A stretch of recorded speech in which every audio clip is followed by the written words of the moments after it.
Welcome to the Fearless Podcast. In a time of deceit, telling the truth is a revolutionary act.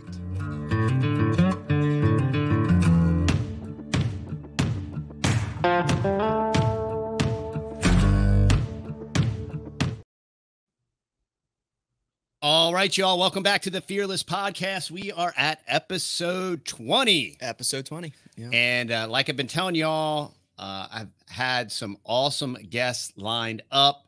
And today you will not be disappointed. We have Matthew Ehret on the podcast. Hey, Matthew, how you doing, sir? Hey, guys. I'm doing great. I'm really happy to be here with you. So what happened is I'm subscribed to your Substack. And I got an email about your new documentary you're working on. And I was like, this is so cool because I think it was episode 2 or 3, I think, really, of the podcast. You and I were talking about, let's see. Oh, it was episode 3. Are aliens coming to attack or abduct you? Right. And basically my premise of that podcast was just how this entire thing is a psychological operation, you know, and a lot of guys, not a lot of guys, I'll say a few guys like Jason Burmis and Jay Dyer have talked at some depth about this thing. But what you're putting together is incredibly thorough and deep, which is why I wanted to have you on. And I thought maybe what we could do is we could watch the trailer. I wanted to make folks aware of this project that you're putting together. I think you're trying to crowdsource for it or fundraise for it. So I thought we could help you at that end. And then we could get in to just a handful of these intricacies of what this is all about. But to start off, how about Matt, how about you introduce yourself and kind of explain who you are and what you do, and maybe even tell us, how did this whole thing start? Absolutely. Well, thank you, guys. And yeah, no, I really appreciate this platform and getting just the chance to chat about some of these concepts that are very important to me, but I think to the world. And this project, in brief, came about through what I thought was just a short article and maybe a little video that I was going to make with my wife and my colleague, Jason Dahl, who's an amazing film producer that I met last year during the trucker convoy process. And he had his own channel called Super Spreaders, and he had me on. And he said, hey, here's a promo. And I never have anybody who's going to, I do a lot of interviews, but I never have anybody who does like a 10-minute promo advertisement for one of the interviews, especially when there's like just a few people. It didn't have a huge viewer base, but I saw this promo and it was like a high quality film production just to promote a little podcast I was going to do in a week. So I was like, wait a minute, you've got skill.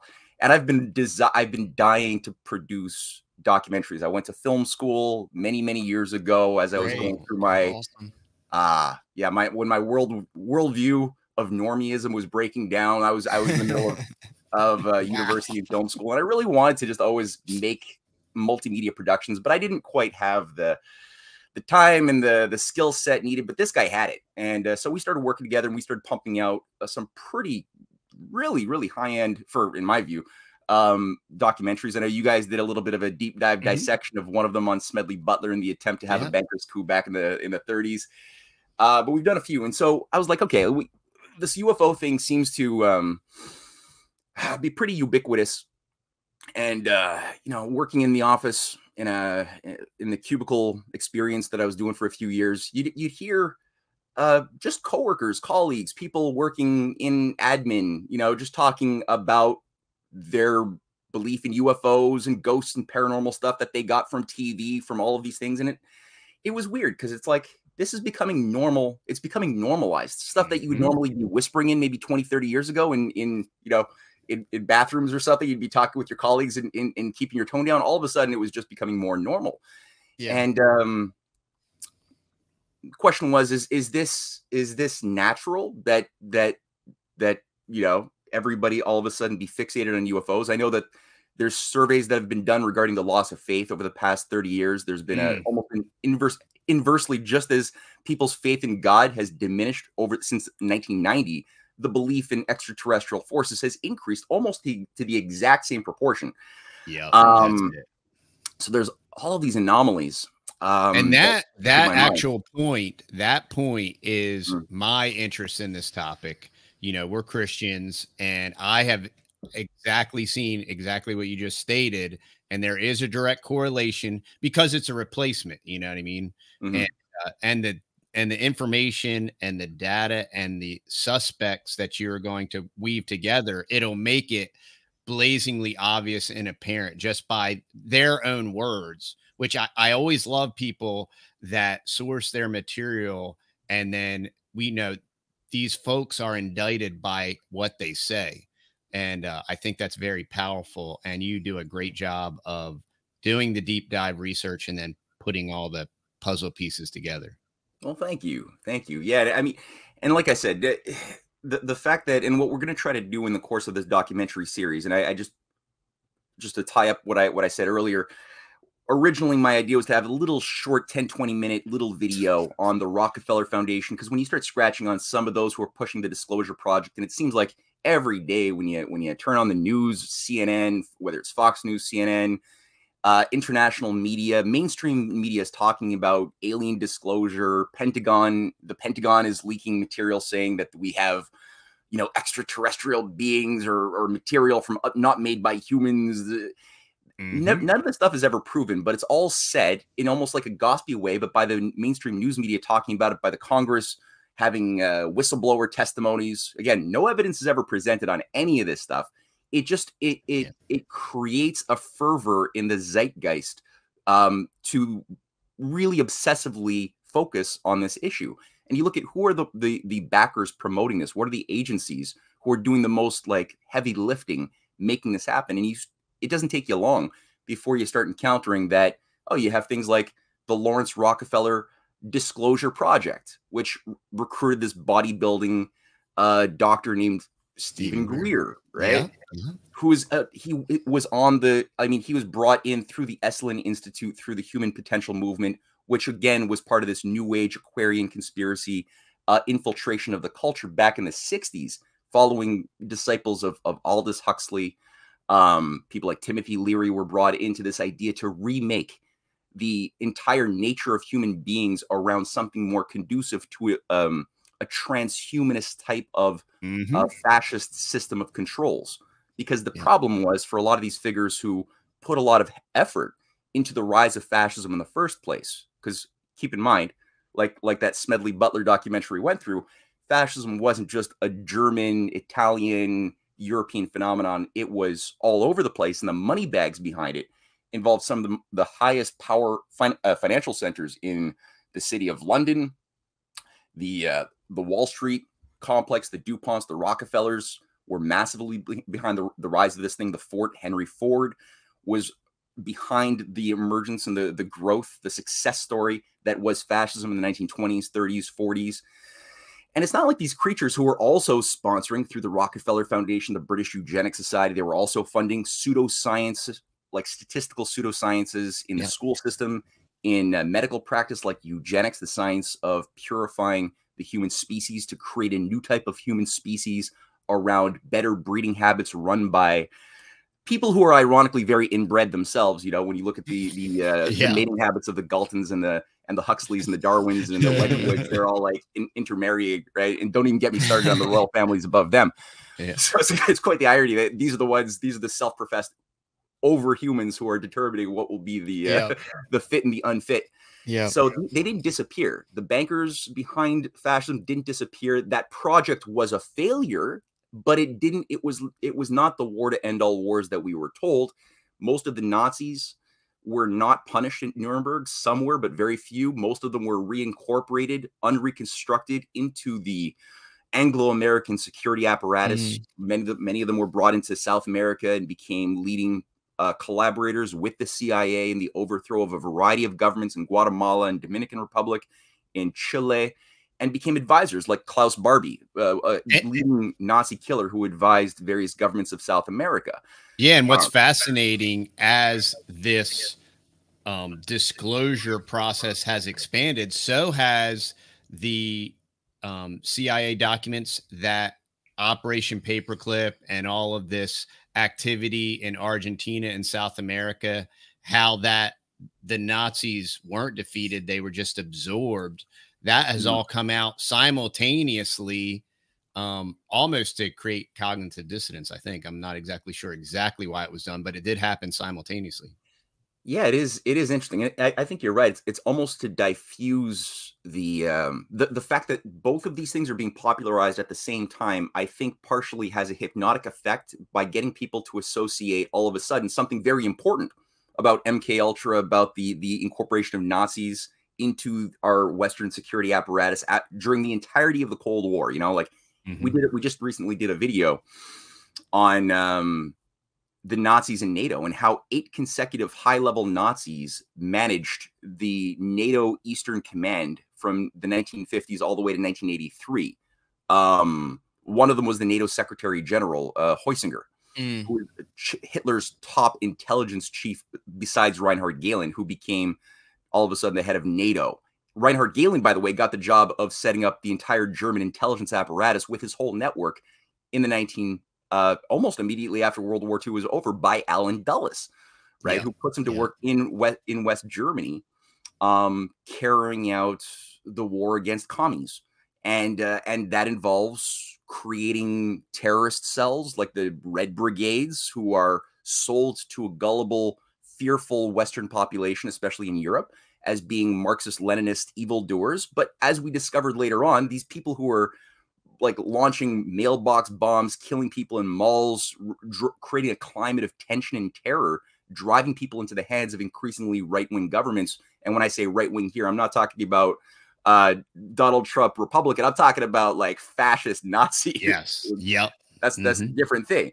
And you know, they would then blame it on, they were just basically saying, see, if you just give up a bit of your liberty and get rid of that belief in liberty necessarily the way you used to have it, we're going to give you security against the bomb makers. And you know, this is the prototype for the current sort of what became the continuation of this in the war on terror, especially after the Soviet Union collapsed. So again, you have what seems to be 2 different things. The UFO disclosure thing, as you said, coming out at the same time as this real history. Who killed JFK? How did this happen through the collusion of Allen Dulles? Major figures within the CIA itself had to play a key role carrying out that inside job before, during, and then after JFK was killed, hiding the truth, the evidence available to anyone with eyes to look at it, of multiple shooters, of a much, much deeper conspiracy within JFK's government. And when you actually, and part of this, the documentary series we're going to go through will involve the anomaly that many of the figures that JFK fired, including Allen Dulles, Charles Cabell, who was the second in command at the CIA, and also Richard Bissell, who was the head of the Office for Policy Coordination, which is sort of the black ops, dirty tricks branch of the CIA that carries out a lot of the assassinations operations of like, anytime you want somebody killed, it's through that Office for Policy Coordination set up in 1950. All of these figures who JFK fired, all 3 guys, the same time he was saying he's going to shatter the CIA into 1,000 pieces and scatter it into the winds, that famous statement, that all happened around December 1961. So the way you direct policy is you just assassinate dissenting voices. Is that how you direct policy? I guess maybe. Yeah, I mean, when the rules of the game are not followed by those who are expected to follow, because the way that they see this is a great game, and the great game has rules. That's the idea of the rules-based international order. It just means there's rules that we made, but because we made them, we don't have to follow them. Right. Everybody else does. But when somebody else realizes the game is rigged and they don't follow them, well, what do? Well, you got to go and kill them, or you got to, right. Yeah.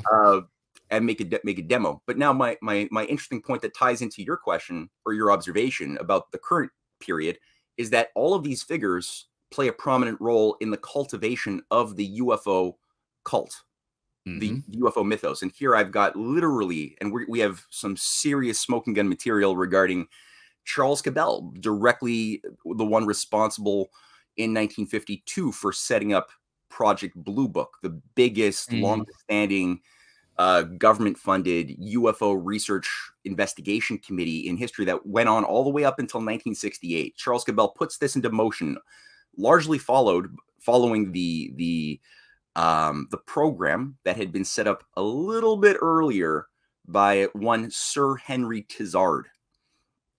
We're going to say something about him in a second. He's so important. People don't even know his name. So important. British high-level lead scientist, the guy who effectively manages and creates the guidelines for what became America's Manhattan Project in 1940, when he came in with a British delegation and trained the American establishment on how to manage science under in a controlled manner, under the veil of secrecy, which was, he said, needed during World War II. So you have to have, so we're going to say something about that in a second, because that's going to be important. So you have Charles Cabell, fired by JFK, who was also overseeing the failed Bay of Pigs invasion and many murders of the Guatemalan president, or who was ousted, Dominican Republican president, and a variety. Anyway, so him. You have Allen Dulles, who was fired. Allen Dulles plays a key role also in psychological warfare operations, working with Carl Jung, who is his guru. Carl Jung was an agent for the OSS in World War II, carrying out psychological warfare on the people of Germany, but also the people of Europe and America more broadly, which continued after the war. And Carl Jung actually has, I'm reading his book on flying saucers right now, so people know if Carl Jung is a psychiatrist. Wow. He actually wrote this crazy book on the modern myth of things seen in the sky, basically as a how-to manual, effectively, for those who know how to read this thing, and Allen Dulles certainly did, on how to use the idea, the concept of UFOs as a way to bring people into a hypnotic trance and to cultivate new stories, new sacred myths for them to believe in. The idea of God can't really hold up in the modern age, so we need something new. Now, Carl Jung is using a somewhat Gnostic Christian language of secret knowledge that he knows, because he's got, the initiated eyes to see what's really in the Bible. And so Allen Dulles is working with him also on this. And you have Richard Bissell, who's, as I said, the head of the OPC, the Office of Policy Coordination, who is also in charge and the founder of Area 51, who's also fired. He's also in charge of the creation and the cultivation of various assassination groups. Later on, Jim Garrison, who carried out one of the only jury trials investigating the conspiracy around Clay Shaw in New Orleans, who was part of an international assassination network to kill JFK in 1966. Jim Garrison was the district attorney for New Orleans. He carried out a deep dive. Now, his investigation was infiltrated by agents from the inside, so it ended up petering out. It was sabotage from within, but he carried out a lot of research after that, one of which pointed out that one of the key shooters, which will come up in our book and video series, who was part of the Grassy Knoll team. There were several photographs of this figure, whose name I'm all of a sudden forgetting, was actually trained in a Mexican-based assassination training area camp. There's two of them that were masquerading as Christian missionary schools. One had a Catholic missionary brand. The other one was the brand of the Plymouth Brethren. And what's interesting here is that the Plymouth Brethren, if you actually just Google them, they were set up in the 1830s by a figure named Nelson Darby. Nelson Darby was the guy who created Darbyism and the whole. Yeah, that's what I was just going to say. Yep. That created all this Zionist, pre-tribulational rapture. I'll bless them that bless thee, creating this whole entire religious construct that in turn created a political construct to create this whole entire debacle mess that we currently have in the Middle East in a broader sense. And what also creates all of this stress, trauma, and friction now between Christians, right? And it's all based and predominantly it's steeped in Darbyism and in dispensationalism, which is Darbyism. That's Yeah. fascinating. And that's what's so fascinating is all of this stuff interconnects so hand in glove. And that's why it's so relevant to current events. Yeah, and what's going to make this even crazier is when you start looking at what the Plymouth Brethren was after after all is said and done. That's it's basically a Gnostic, I would even say satanic cult masquerading as Christians, and there are some Christians who are authentically Christian within it. Don't get me wrong. But the way Darby set it up is you have a group of elect that are initiated, and it was in this grouping that Aleister Crowley, the Beast 666, was born into a Plymouth Brethren group. Yes, both his parents were Plymouth Brethren. Wow. Yeah. And his mom was the one who was obsessed with calling him the Beast 666, and that's where he took it to heart, because a lot of these satanic cults, they really want to give birth to the Antichrist. That's like the thing that'll make you the coolest family in the block is if you can like pump out the Antichrist. You're like, everybody will bring you to parties. Will be in the inner club. What in the world? He just lived up to his mom's expectations really well, and he filled that space. and he also, and you'll find that in the course of digging into some of the controlling, steering hands behind the UFO psyop, include many Satanists. And I'm not talking little guys. I'm talking Michael Aquino, Temple of Set, who's directly L. in Ron there. Hubbard, all these, and people might be thinking, L. Ron Hubbard, he is the founder of Scientology. That's not Satanism. And it's like, well, no, he was a disciple of Crowley and the Ordo Templi Orientis, as was Jack Parsons. And they were doing like black magic, sex magic, Babylon working stuff in the desert, trying to give birth to the Antichrist too. And L. Ron Hubbard even admitted that he was the Antichrist. In memo circulated in 1981 from his hand that basically said, yeah, you could interpret, the book of Revelations as the second coming period of the Messiah. But in fact, I know, because he has clairvoyance, because, he's a pure being, having like purified himself with rituals. Purges Thetans or whatever. He's like, actually, that's not the Thetans. He calls it the Markabian Order will be returning, which is sort of this pseudo-human galactic federation that has been around for 20,000 years, and they're going to come and invade, and that's what the Bible's talking about with the Messiah. So anybody who stops that invasion is actually the Antichrist. So since he's saying, I'm going to stop this invasion of the earth of the body snatchers, you can consider me the Antichrist. And his own son, the Antichrist is the good guy. And the Antichrist becomes the good guy all of a sudden. Yeah, wow. That's pretty cool. Yeah. But his son, Hubbard's son, when asked, because his son broke away from the cult in 1959 and gave an interview to Penthouse magazine. Strange place to give the interview, but he did in 1983. And I selected like a little excerpt where he's asked by the interviewer, so what was the religion in your household? And he's like, Satanism. That's all we knew. And, wow. Scientology is essentially, it's harder to see because it's like where satanic rituals often occur within hours or maybe a couple of days, he says. He's like, but in Scientology, my father crafted it so that they're just stretched out over a lifetime with OT. Yeah, like you've got, as you pointed out, the operating thetan levels of initiation in a kind of a Masonic thing that then transform or designed to reconstruct your nature, your human nature. Into something more free and more liberated, more empowered to have extrasensory perception and other things, and interface with these demonic forces or spirit beings, whatever, that then give you the power of mind over matter as you raise up through the rites, right? And he's like, but that's all it is. It's pure Satanism. And my father, and the interviewer's like, so you mean your father worshipped Satan? And the son is like, no, you don't understand. He thought he was Satan. You don't worship anybody if you literally believe you're the most powerful being in the universe. What an egomaniac. No, absolutely. But here's the thing, right? So when you look at things like Tom DeLonge and To the Stars Academy, which is largely behind popularizing a lot of this stuff in film, as well as in, they've got a weird hybrid science film pop culture thing. It was founded, this thing, by this cardboard cutout useful young idiot, or not young so much anymore, but punk rocker Tom DeLonge from Blink 182, who's just this, like pothead, fascinated by occultism, and burnt out, punk rocker who just couldn't make it anymore. And he was just obsessed his whole life with like reading magazines about UFOs and little books about UFOs. Thought he was like this great, insightful mind who had a personal revelation about how this all plays together as far as government collusion with Roswell 50, 60 years ago. And he's like, and then that's why he gives interviews online. And he's like, that's why I was selected and tapped on the shoulder by the former head of the CIA. And he names all these deep state operators who were like,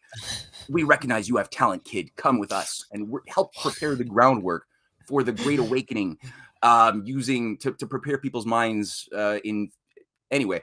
His organization, To the Stars Academy for Arts and Science, set up in 2014, was co-founded by the real brains, who was this figure, Dr. Gerald Puthoff. Is it Gerald? No, it's not Gerald. Dr. Puthoff, Harold, Hal Puthoff, as he calls himself.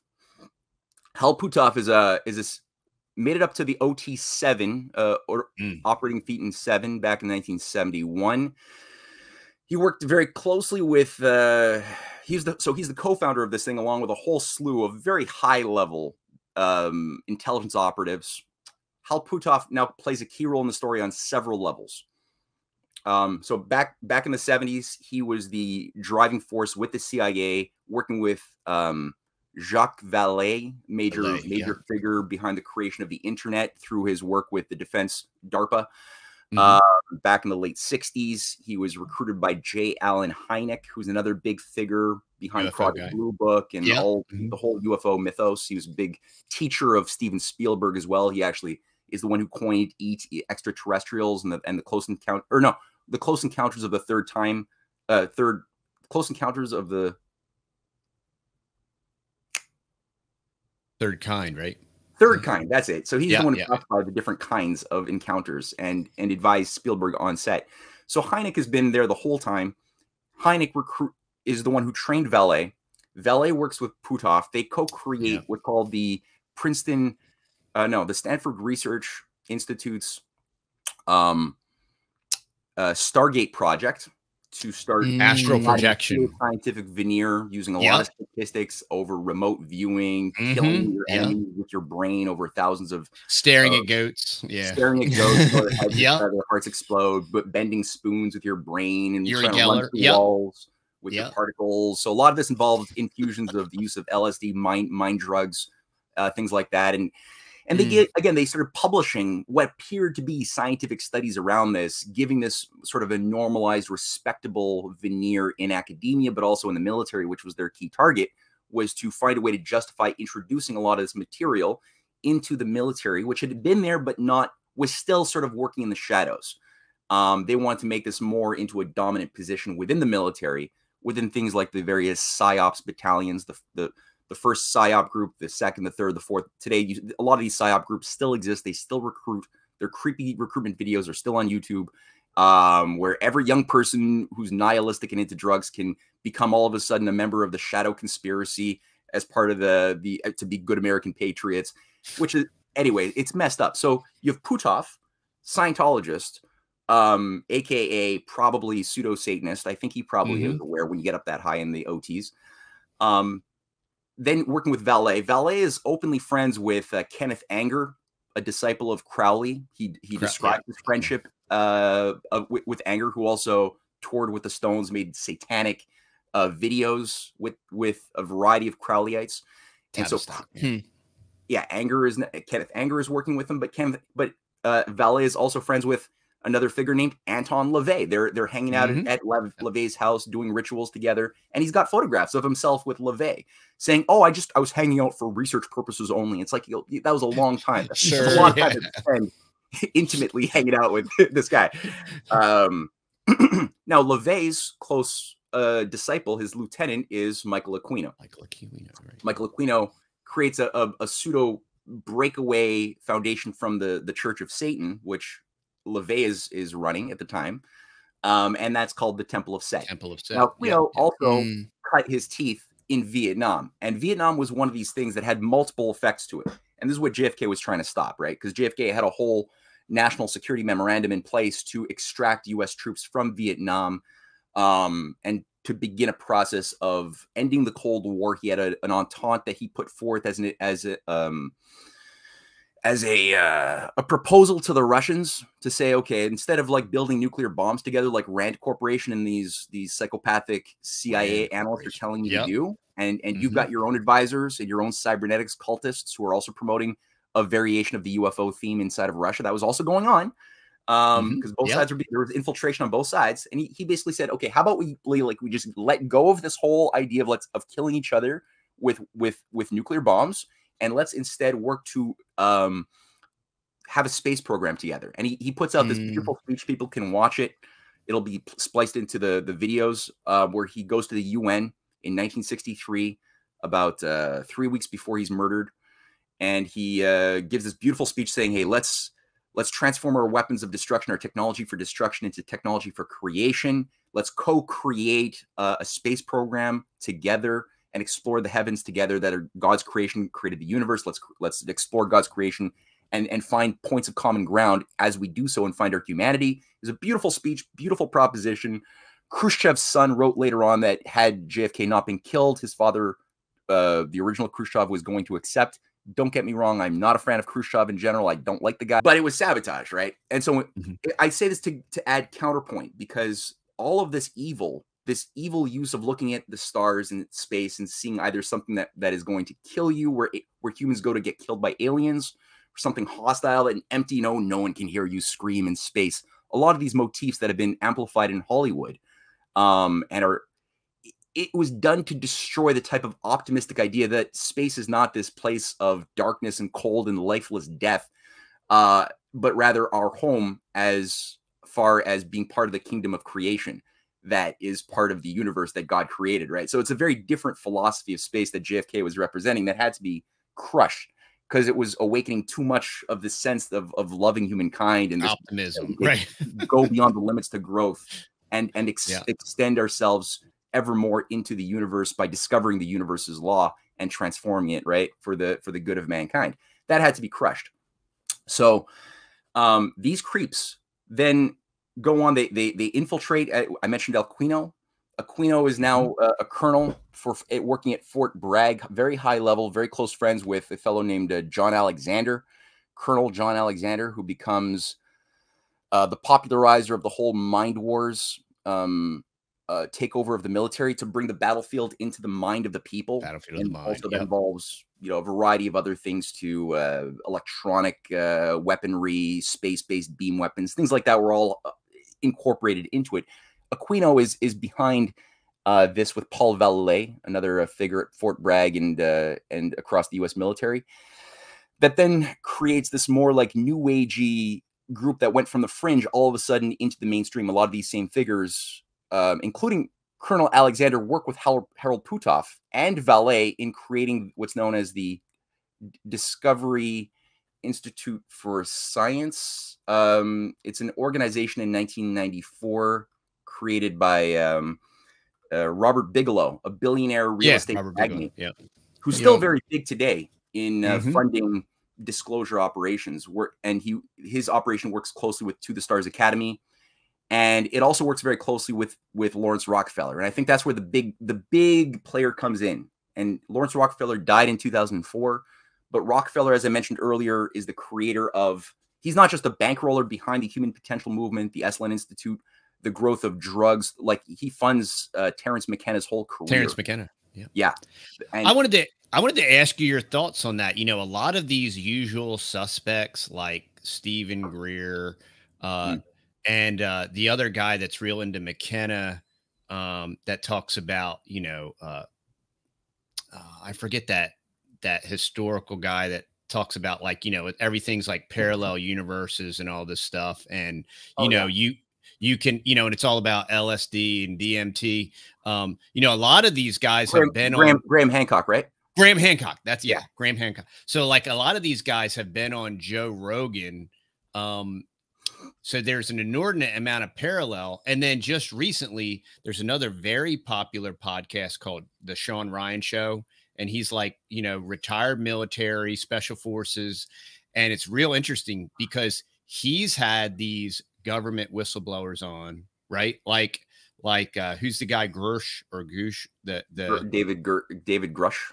Grush, yes. So he's had these other whistleblowers on, and they're like for example, the one ex-military guy he had on, they were talking about how they use natural disasters, and he saw this basically experimental aircraft that didn't make any noise, and it came down and like a UFO, and there was black op guys on it, and they abducted children, right? Continuing to create this mythos and tie it into child trafficking so that it makes it even more emotional, right?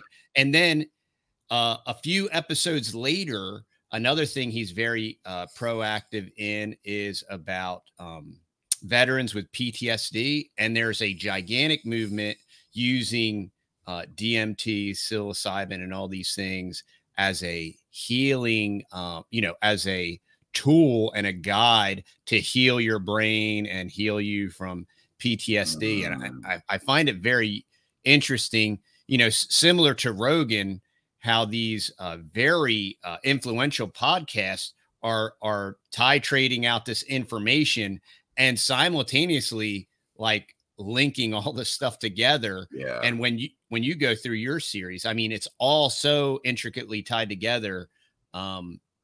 It's to me, it's a little bit troubling. Yeah, it should be. Yeah, that's the correct feeling one should have. Is probably at least. Yeah. No, I mean it's absolute. The direct connection between the creation of a normalized drug movement didn't peter out when MK Ultra was made public in the Church Committee hearings in 1975. I mean, that was when a lot of this stuff that was not supposed to be made generally known was made generally known. And we'd almost forgotten that a lot of this stuff was admitted to by high-level government officials during the Church Committee hearings. COINTELPRO, the infiltration of civil rights groups, anti-imperial groups by FBI operatives that he would even carry out assassinations of people like Fred Hampton, or Malcolm X or Martin Luther King. Or, I mean, all of these things didn't happen by lone gunmen. This was done, and it was revealed in the 1970s. Through Senator Frank Church and his subcommittee on assassinations as well, that went through all of it. So MK Ultra didn't disappear at that moment. It just maybe was rebranded. But everything you saw, because I mean, for those who don't know, what is MK Ultra? MK Ultra was set up as an outgrowth of a CIA MI6 co-directed project called Project Artichoke in the late 40s. That was designed to explore the new breakthroughs in LSD 25. This is what generated DMT, psilocybines. All of this stuff came out of these psychiatrists and chemists working with intelligence agencies, also methamphetamines and stuff during World War II. Even this work was being carried out by using the research of people like Aleister Crowley, who was a major, not just promoter, but he utilized mescaline in a lot of his magical rites rituals, including his ritual for the Eleusinian mysteries that he developed in 1910 with the Ordo Templi, or this is right before he joins the OTO, the Ordo Templi Orientis. But he continued this work on mescaline throughout the whole period. It was discovered after World War I that trauma cases, shell shock cases coming out of World War I and trench warfare gave these sick psychiatrists a huge array of human guinea pigs to work on for the first time. Like when in a normal life would you ever have this many trauma cases? Because you're never supposed to live through something that unnatural is what World War I was. Never should have happened. So all of a sudden they have this huge body of psych cases to work with, and they're like, all of a sudden we're noticing that there's compartmentalization. People's brains are being depatterned through their trauma. They have memories that are locked away in their subconscious that we can now invoke through certain drugs and prompts. They start doing work on electroshock as well. That also has a role to play. And this becomes something which they really, really advance heavily during World War II, when they're trying to create better assassins, people who could stay awake longer, like 3, 4, 5 days to fight. There's a variety of excuses used to test your mind drugs. The Nazis are doing it too, right? Like Hitler is massively addicted to all kinds of methamphetamines. Yeah. As are many leading SS officers and people on the ground. As just like this practice continues in Ukraine today, where you have these like better living through science, right? I mean, better living through science, right? That's well, that's right. Well, that's where trans is. So this then is rebranded after the war for peacetime processes, and so part of it is, well, you know, they discover that, and MK Ultra is the name given to Project Artichoke in 1952-53. And they're like, well, you know, we can use this for the liberation of the people, because part of the problem was people's belief in certain ideas that were artificially making them unwilling to accept certain necessary transformations in the world order, like one world government, the abolishment of the nation state, getting rid of, like, you know, like family was holding people back. You know, that was disruptive to the type of conditioning children were expected to receive in the state. So they had to, like, get rid of people's attachment to family wisdom, family traditions. The idea of God, your religious community had to be crushed as well, because that was also disrupting the type of conditioning that was needed for the youth. And the state, the idea of the nation, right? Having something that it gives your identity a connection to something much bigger than yourself and your community as far as the nation. And don't get me wrong, there's abuses that we've seen that with the Hitler Youth marching down with a very bad expression of a perversion of nationalism, but there's a healthy version that the oligarchy has really been trying to destroy. And the way that they've done that is they've done this dirty type of, like, see, nationalism, Hitler was a nationalist, he believed in nation.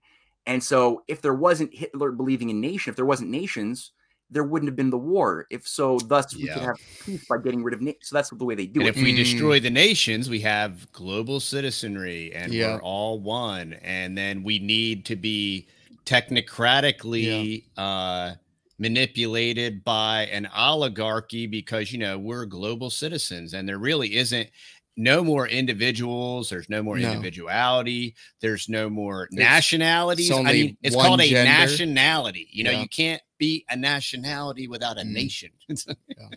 And that's the point, right? To just make us all androgynous, Baphometic kind of, you know, non-binary global citizens. Yes, exactly. And so, yeah, this is the MK Ultra operation really got it. And again, I mentioned earlier Sir Henry Tizard, who sets up the whole, like, basis of the Manhattan Project, the idea of building the bomb, using the power of the atom in a way that, because people were talking about using the atom that they'd only recently discovered certain elements on the periodic table are slowly emitting gamma, alpha, beta waves and transforming into energy. Now, that was discovered a few decades earlier, and most scientists at that time were thinking, well, that's great. How can we use this to end hunger? Like, that's a lot of energy that's locked up into matter. You know, like when Jesus said, like, with this mustard seed, you can move mountains. That's literal. Like, there's actually something to that. You know, like every ounce of matter can transform, if harnessed properly, into a lot of heat and energy to do a lot of work. That's liberating. You could desalinate ocean water and green deserts. Like, that's how people were generally thinking. But then you had the satanic fringe of disciples and followers of people like H.G. Wells, who were much more Fabian socialists. Yeah, the Fabian socialists, who all despised humanity, and they were like, okay, how can we use this to terrify humanity into and break their will to achieve our political ends? So they're like, let's use it to make a terror device. And so you had a grouping of these freaks, Sir Henry Tizard being one of several, but you had Leo Szilard, who was a leading figure controlling also the Manhattan Project. There's a few.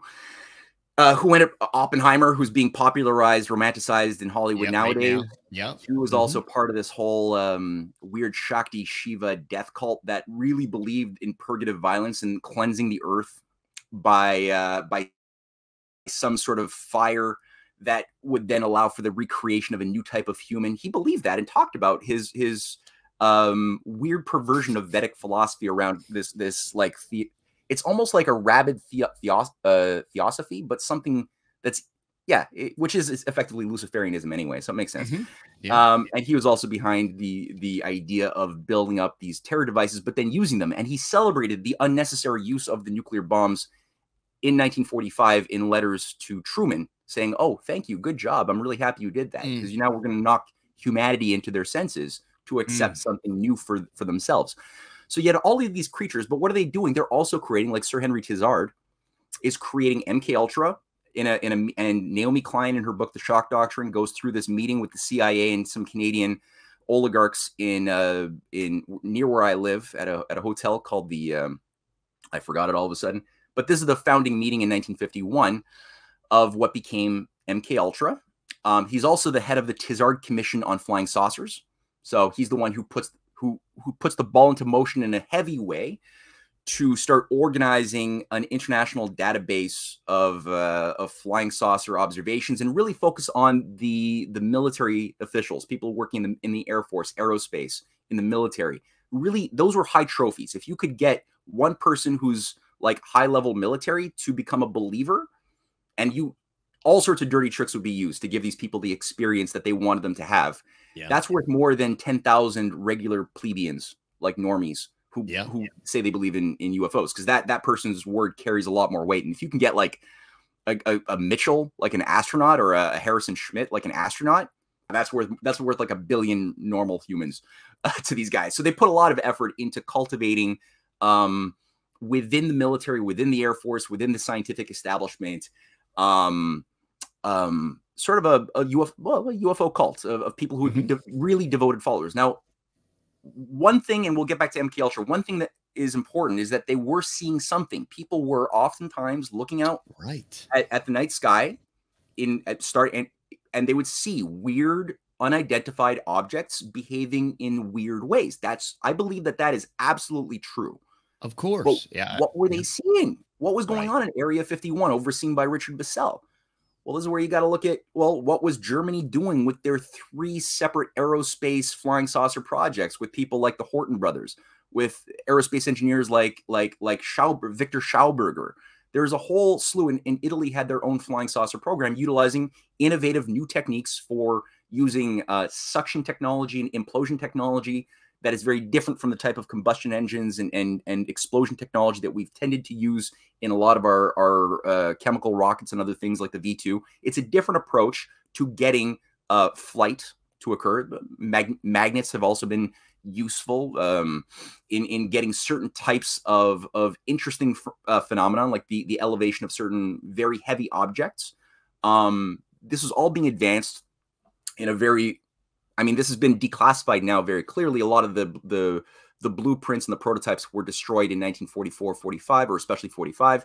But a lot of it was absorbed into the U.S. military-industrial complex. And because of the Cold War, the idea was, well, now everything is still secret, just like in the Manhattan Project, where no scientist knew what another scientist was doing, right? Every little mini department under Tizard's guidance was highly compartmentalized. So, one grouping of scientists was told to work on boron 263 or something, and another group was told to work on this little device. And only a small executive body who were initiated would have the right to see what the whole system was doing with all of the different branches of Manhattan Project. Rings of power, right? That's how they do it. They compartmentalize it, decentralize it, and create rings of power. And, you tell some really smart guy, well, when this turns green, push the red button, and he doesn't know that when he pushes the red button, it's going to blow up, downtown Manhattan or whatever, fill in the blank. But, that's how plausible deniability. That's how this stuff works. And yeah, C.S. Lewis talked about this too, right? The obsession with being in the inner ring, that people would then want to be on the inside club. And you lose your soul sometimes in trying to do that. But that's the way that this cybernetics systems control operation really was put into motion in controlling the technology of government, especially after the war. And cybernetics became the name given to that new. Cybernetics is literally the science of control. That's all. And it has application for things like doing specific acts, like if you're going to shoot down a missile and you need your defense systems with which interface with radar. To detect when an incoming missile is happening. You got to know quickly where it's going to go, which trajectory to shoot, so that you're shooting into a future spot where the missile will be. Like that requires a lot of feedback loops into a central command that can calculate quickly, transform it into action and response. That's useful. Okay, fine, for what it is. But what these guys say, no, except last week when the Iron Dome failed, for some reason, even though it's been ironclad and Iron Dome, well, last week it didn't quite work. So, oh well. Well, then you got, strange, anomalous, failures like that. That's a whole show to itself. But but yeah, no. So what they did is then they said, okay, this thing works so well, we're going to maintain that in Area 51 in the whole Cold War, where everything now under the Iron Curtain is going to be based upon keeping secrets not only from our rivals in the other side of the Iron Curtain, but also from our own American people. But occasionally our American people will look out their night sky and see things that we're testing out, like new drones, new drone tech, new even the flying saucer tech that was being developed by the Nazis. We will be testing that out and people will see it. What do we tell them that they're seeing? Well, this is where it became very interesting that all of the flying saucer observations began in 1947, like right at the earliest days of the Cold War. Why not, why not before that? What happened to all of the pre-World War II flying saucer experiences? It's like it's not really there. They all start just bursting onto the scene just at that time. And so, of course, Henry Tizard is coming out saying, okay, let's get a flying saucer working party. And when you have like somebody without security clearance flying their jet, looking out their window and seeing something weird, you can now get that person when they give their briefing to their commanding officer down on the Air Force base. You could let them know what they really saw, but they're not allowed to talk. And so you start creating a climate of multi-generational testimonials of people who start believing, and they believe so much that they start living it out in Pygmalion fashion manner, right? So they start acting it out. And then how you rewrite the prior history to 47 is you create this whole like ancient alien concept, and you have a thing on like the History Channel with guys with weird hair, and you look at hieroglyphs and say, well, these were really spaceships and all this stuff. No, exactly. And that brings it exactly. That's always what they wanted. And see, at the end of the day, I came to realize my wife has done a lot of amazing work, and she's actually going to be the one writing the first episode of this new series that we're coming out soon on the hidden hand behind UFOs. She's done a lot of deep dives into the deep occult networks of pre-Christian cultism and how these things transmogrified over the eons, especially in the 17th, 18th, 19th centuries, into the occultism very much associated with Rosicrucian Freemasonic networks that also gave rise to things like the Bureau of Psychical Research. People like John Dewey were members of the Bureau for Psychical Research. So there's direct connections to Margaret Mead, the leading anthropologist, and her husband, Gregory Bateson, who were also part of this whole weird network of like talking to spirit beings, the undead, other things, or getting messages from like, Tibetan wisdom creators that Madame Blavatsky was saying that she was receiving as a channel. All the stuff that was big in the 19th century, it continued on. And a lot of these same figures were working with MK Ultra. Like, so they became the founding operatives around MK Ultra in the new incarnations of parapsychology and other things. Carl Jung being one of many, but then you have, again, Bateson, who was an MK Ultra controller with Sidney Gottlieb. Margaret Mead, again, I mentioned her, but she's a big one in creating an eco-anthropology, a new type of idea of that was needed to justify eco-colonialism and to convince the people of the world that the true natural state for humanity is to simply be a tribal society like we see in Africa or in the native communities of North America who don't like technology. It's against their culture. It's against their genetics. They're just pure. And so technology is a pollution to the purity of the natural savage. And so people like her who glorified bringing humanity down to the state of like a pure tribal being living, eating bugs and in a decentralized pattern of local tribes, you can see directly how that informed the guiding hand of the Wellesians who were trying to manage this new world order over the Cold War period. And yeah, Graham Hancock has been a major, I don't know if he even knows. Maybe he doesn't even know what he's a part of. I don't know. Some of these people have no clue what they're a part of. They just believe so much and they have a bit of creative energy that they're like bankrolled. Terrence McKenna also believed that you could use this information about aliens that we've been getting to recast, as you just said, the whole human story from like, maybe Christ was an alien. Maybe he was, that's how he walked on water. Maybe he was like an initiate of the Eleusinian mysteries. That's what Graham Hancock is also promoting. Yeah. Who had, pre-psychedelic or pre-LSD experiences using like psychedelic plant or wheat rot that when you eat it gives you a bit of a psychedelic trip. Maybe, and that was used. That really was used. That's the way this stuff works. That it's true that that was an initiatory experience for the elect within the cults of Eleusis and Delphi, or Apollo at Delphi, and the various mystery cults of Mithra Mitre and Gaia, which was formerly the cult of Cybele in ancient Rome. They used these types of narcotics and drugs to depattern people's minds, both with one variation, a diffused form for the masses who would go through who would have an identity of good hedonistic slaves who would just think their freedom was their ability to have their weekend orgy, and otherwise would be happy with their servitude. And the other would be a useful way to initiate those who would become the sociopathic managers controlling the herd. They would have their own set of more special elite experiences with the same drugs ultimately. So that's what they've always been wanting to bring back and recast all of our sacred stories around this idea that no, it's actually been either aliens from this dimension or maybe aliens from another dimension, which is what Jacques Vallée and Harold Puthoff, when they were working at the Princeton Research Institute, the Stanford Research Institute on the Stargate project, they were the ones putting out this idea of the extra dimensional hypothesis that aliens actually are beings, they would use like this quantum mumbo jumbo crap from like string theory saying, look, mathematical model of the universe says that there's multiverses. So, and first of all, that's garbage. This is all based, all of these multiverse discussions are all based on a perversion of science that occurred when Max Planck and Einstein died.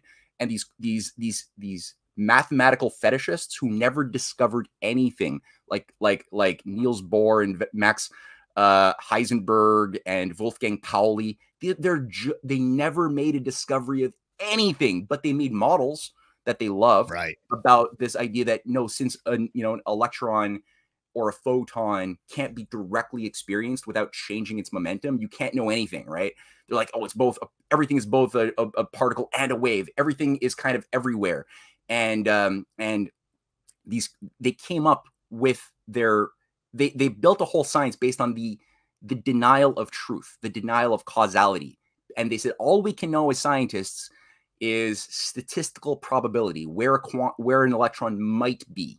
So it's got like a 90% chance that it might be here, but it's got like a 10% chance or an 8% chance that it might be here. And it's got like a 0.001 pico fraction chance that it might be in Alpha Centauri.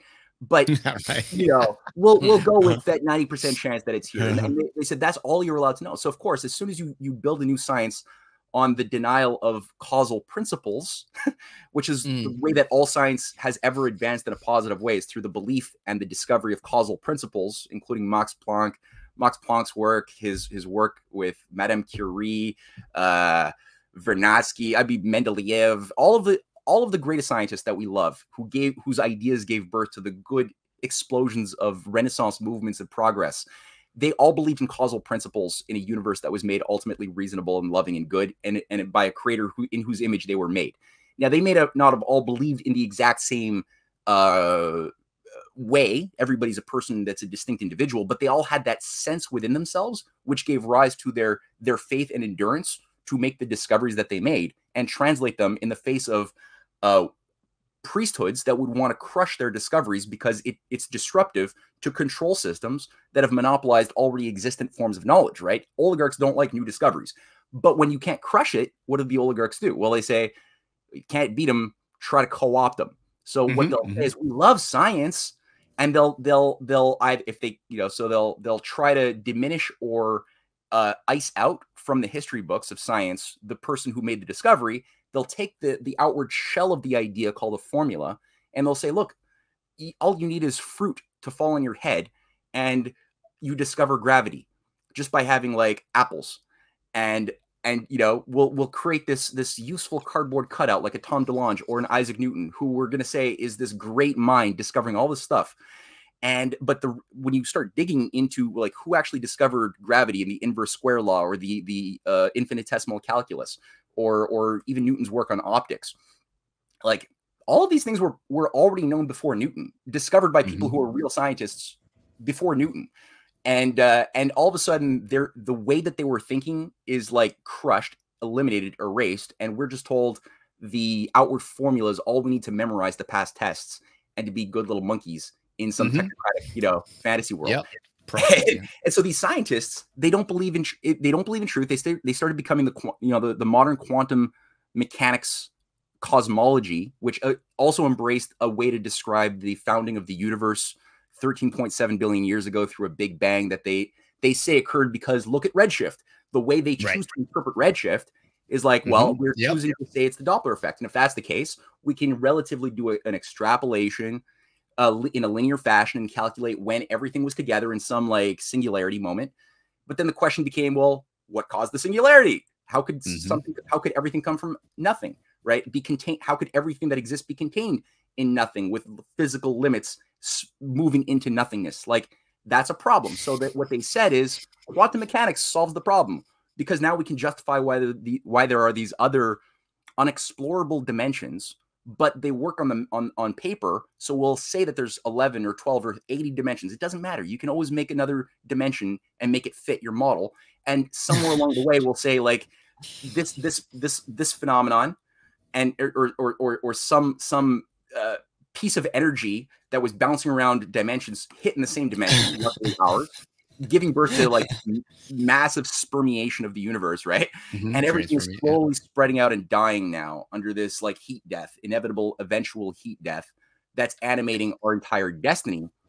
And they had to do these mental backflips to get around the simple, already existent, very satisfying explanation that people who are reasonable believed in, which is that we're living in a universe that is created by a creator who is loving and reasonable and made us in his image.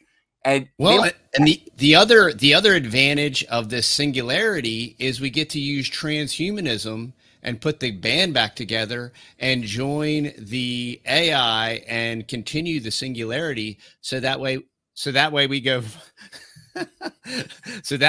full circle, So we go from the singularity to the singularity. Isn't it great? It's going to be great. Don't worry about it.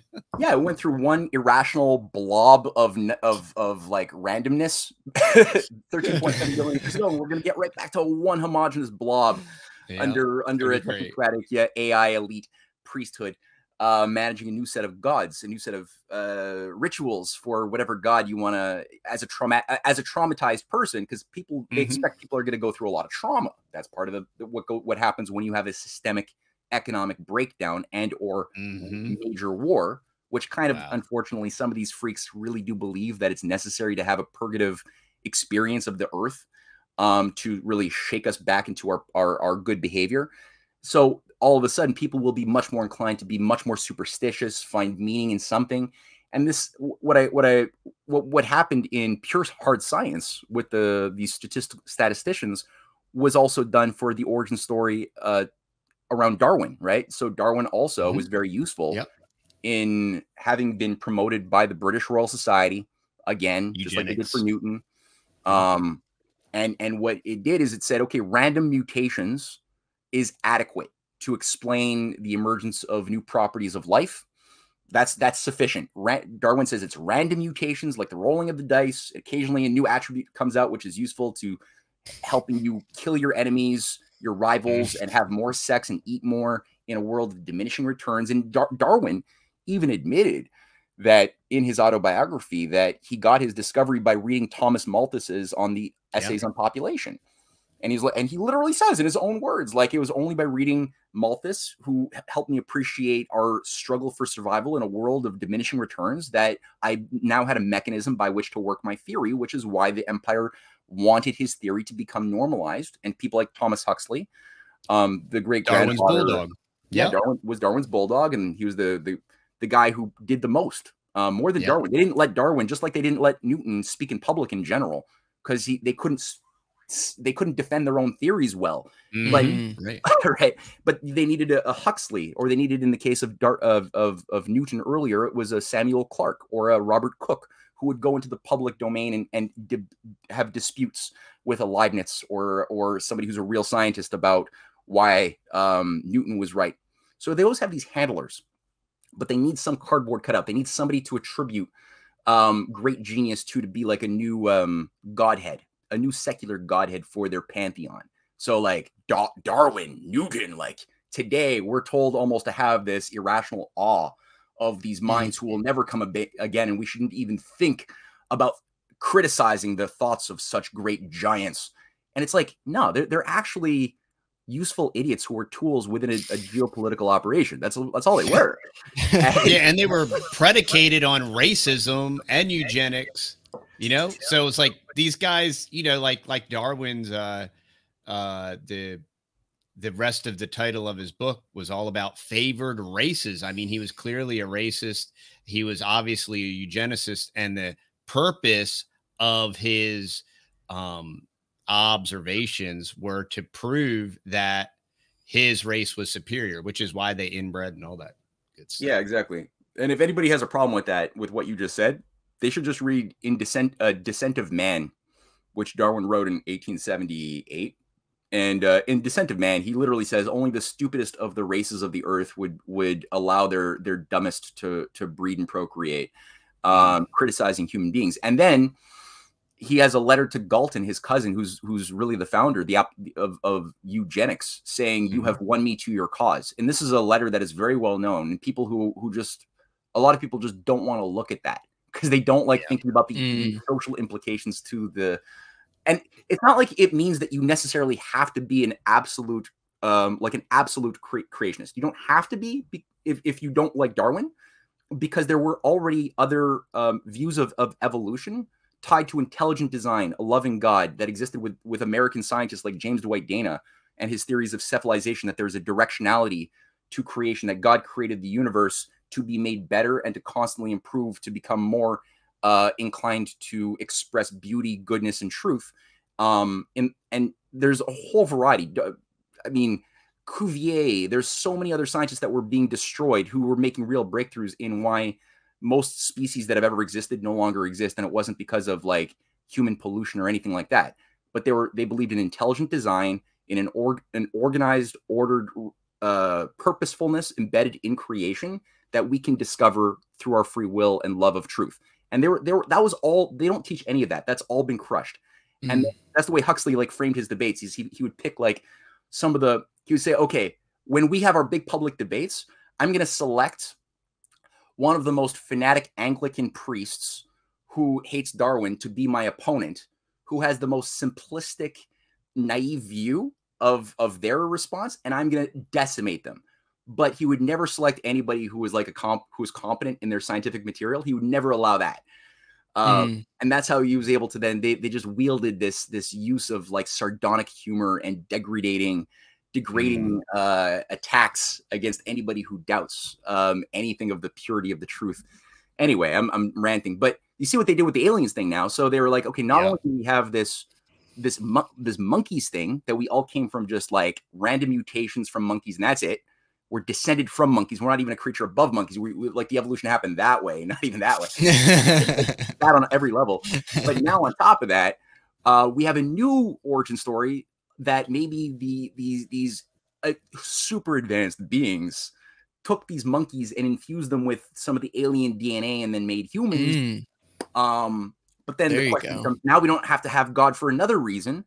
But then it's like, well, what was the process that gave rise to the aliens? If you're saying that they also came from another planet, that planet had life before the aliens, and that there's like some evolution that you're saying is happening on that planet. Did that planet have another older alien sect that did a hybrid technology on them? And what about that alien sect? Did they also have like So you get this infinite reductio ad absurdum, which again can resolve so easily if you just let go of this need for randomness and aliens or monkeys or something, and just look at maybe the universe doesn't have external limits. Maybe something can't come from nothing. Maybe the idea of the naive before and after that we get in the material world, where there was a time before I was born, a time after I will die, the time before my phone was made, and after it'll be destroyed.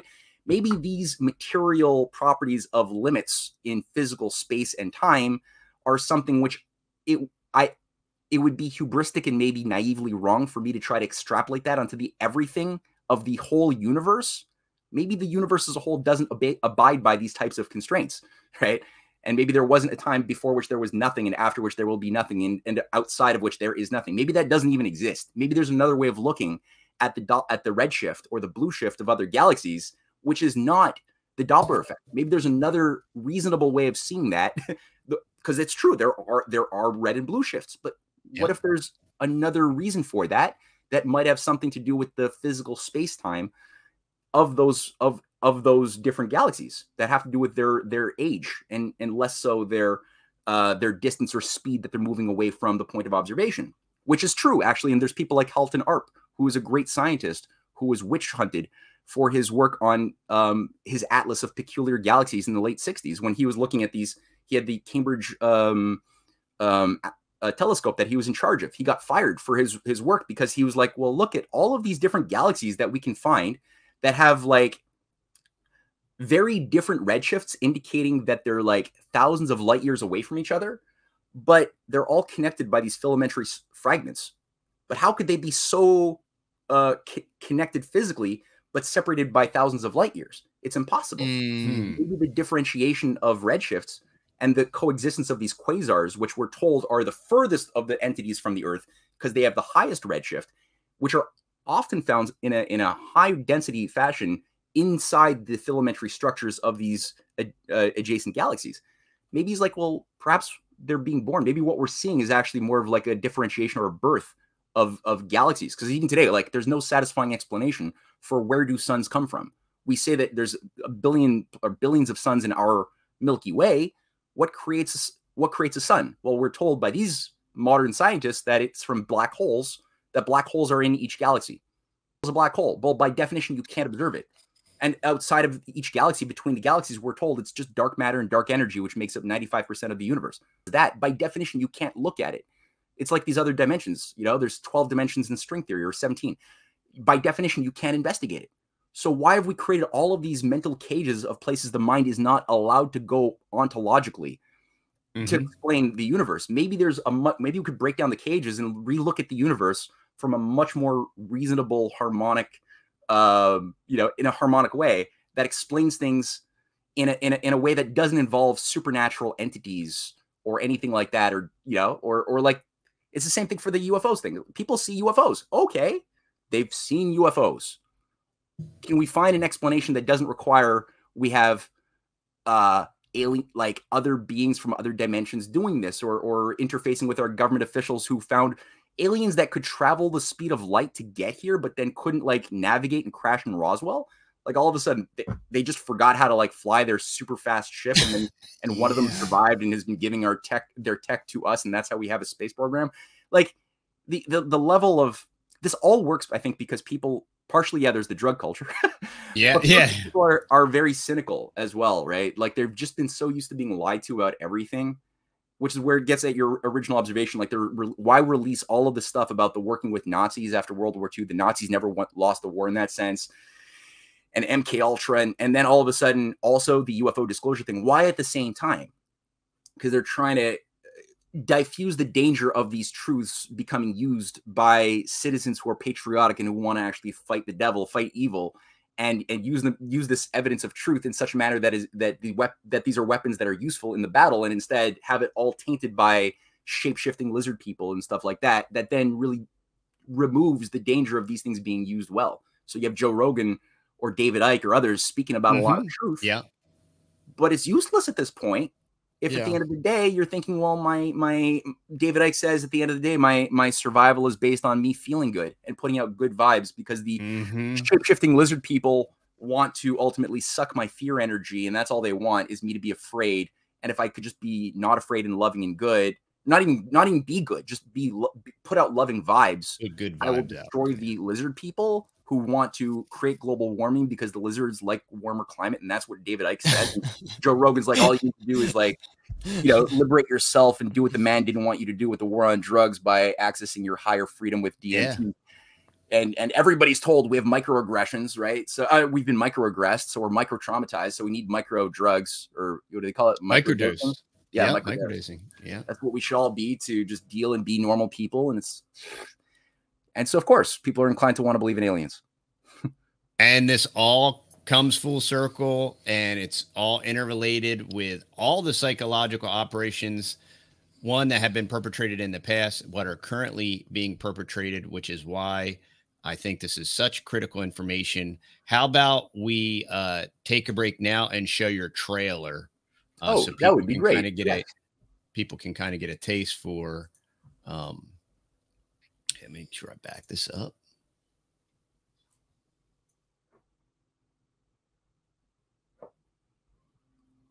All right, here we go.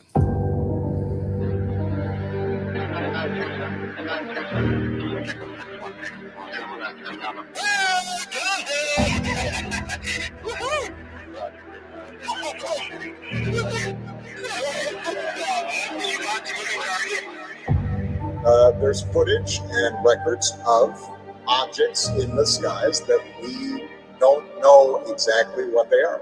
I was informed in the course of my official duties of a multi-decade UAP crash retrieval and reverse engineering program. There's somebody at a very high level that closed the door, looked me in the eye and says, okay, I'm going to introduce you to somebody. They can protect the higher echelon against detection. They can serve as a means of effecting communication.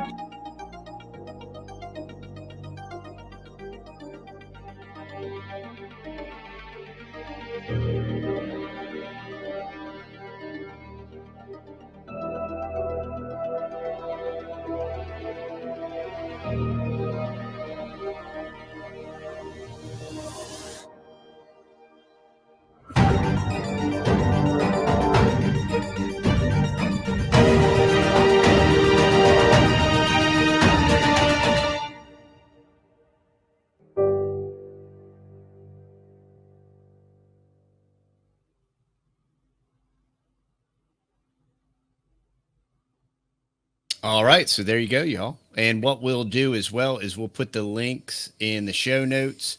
And Matt, right now you're trying to crowdfund or crowdsource to finish the documentary?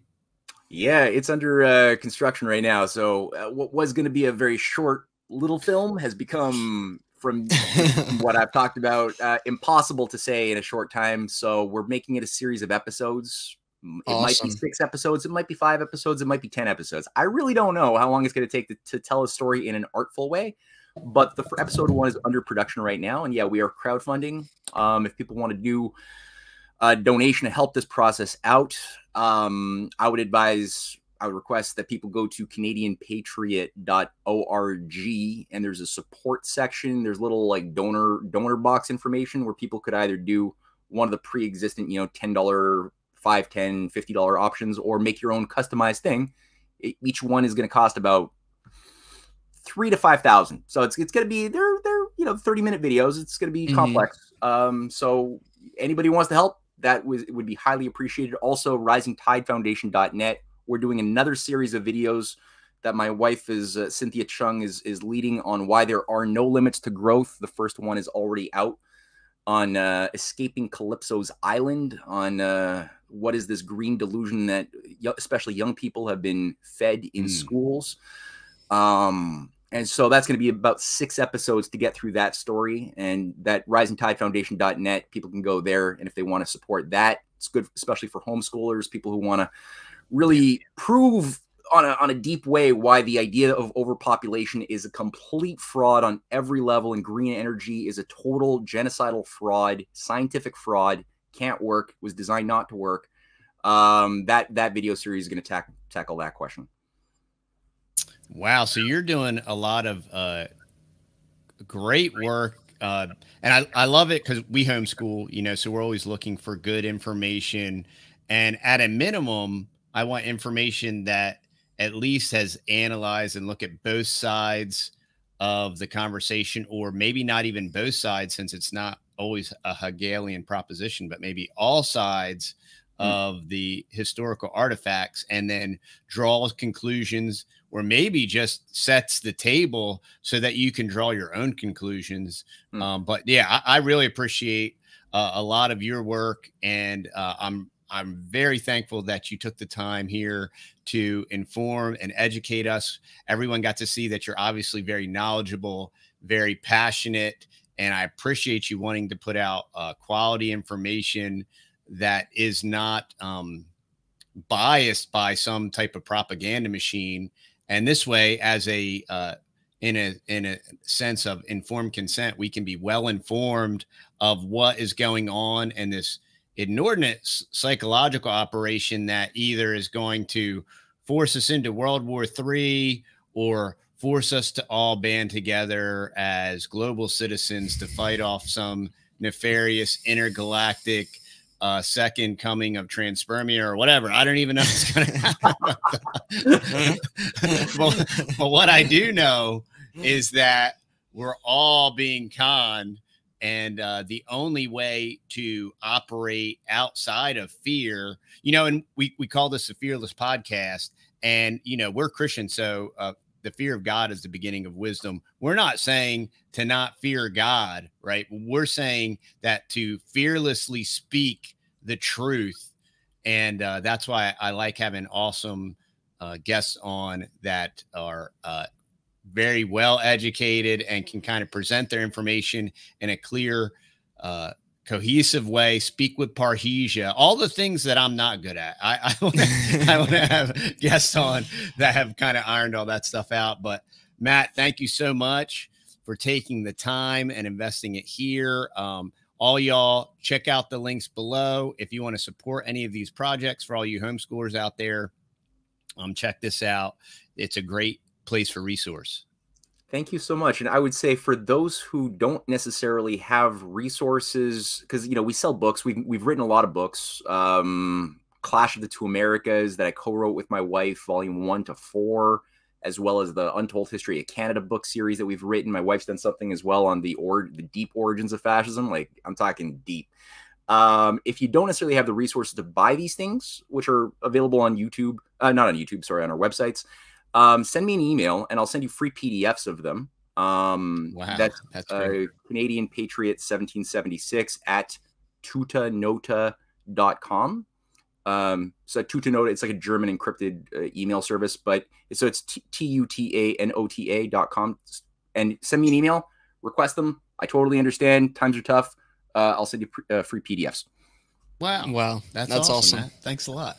And so if I can remember, I'll put that email down below. Sure. So Matt's the one that does that. So that's why I say, if I can remember, and then I look at him. But man, Matt, thanks so much for your time. And you got any parting questions or anything that you want to interject? I think it was really good. And I was just listening the whole time. He was absorbing all the information. That's great. Yeah. That's why we do this. Well, yeah.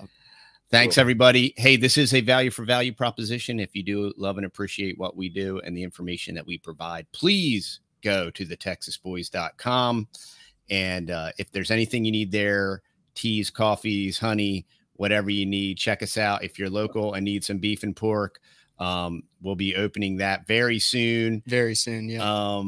And lastly, my last recommendation that I can give you all is stay fearless, my friends.